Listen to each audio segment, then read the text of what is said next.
সাধারণত মেয়েরাই আচারের পাগল থাকে।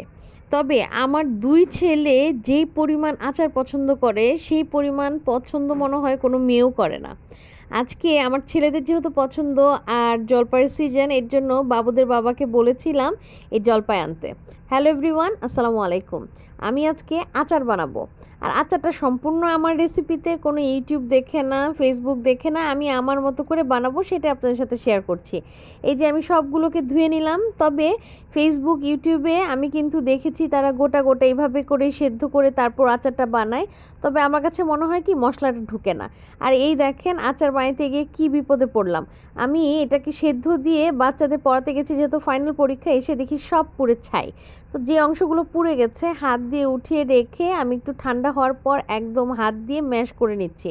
কারণ ম্যাশ করে নিলে আমার কাছে মনে হয় মশলাগুলো ভালো মতো ঢুকে যায় একদম পুরাটা জলপাইয়ের ভেতর। এখানে আমি সরিষার তেল নিয়ে নিচ্ছি আদা, রসুন, হলুদ, মরিচ, ধনিয়া, জিরা গুঁড়া। সোজা কথা, মাংসের সব মশলা নিব, তবে দারচিনি, এলাচি এবং তেজপাতা বাদে। এই যে মশলাটা কষে আসার পর তেলটা যখন উপরে উঠে এসেছে, তখন আমি হাত দিয়ে যে চটকে রেখেছিলাম সেই জলপাইয়ের অংশটুকু আমি এখন দিয়ে নাড়াচাড়া করব।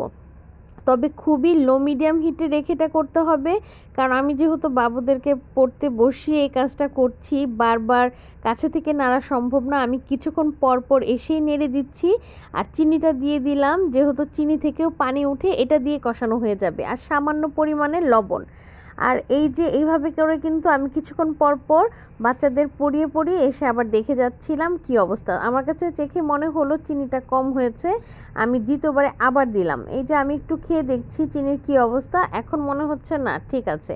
তো চিনিগুলো দিয়ে আমি একটু নেড়ে চেড়ে আবার ওদের পড়তে চলে গিয়েছিলাম। এভাবে হতে থাকলো।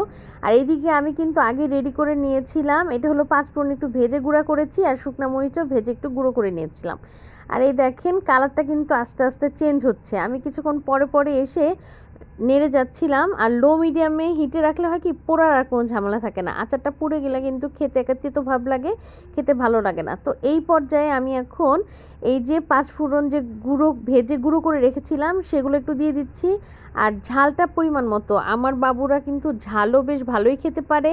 আর আচার কিন্তু একটু টক ঝাল মিষ্টি একদম সুন্দর, মানে ভালো একটা মেজারমেন্ট হলেই মজা হয়।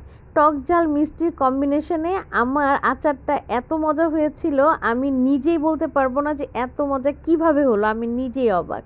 যাই হোক, রান্নাটা করার সাথে সাথে এই বাবুদের কিন্তু মোটামুটি বাটিতে নিয়ে নিয়ে খাওয়া শেষ হয়ে গিয়েছিল। আর কিছু ছিল সেটা আমি বক্সে ভরে রাখলাম।